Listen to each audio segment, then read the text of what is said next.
dinadaanan, no? O, pabalik na to. Pauwi na ata, nag-one-day na lang.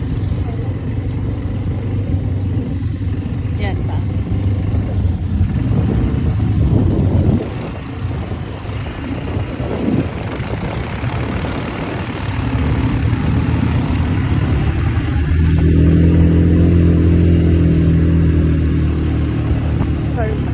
Lagi din na naman yung pag ano mag-drive.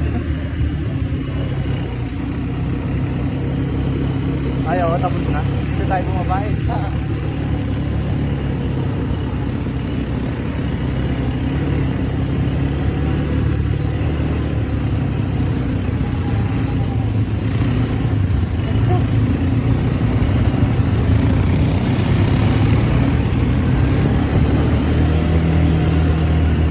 Okay, malapit na tayo matapos.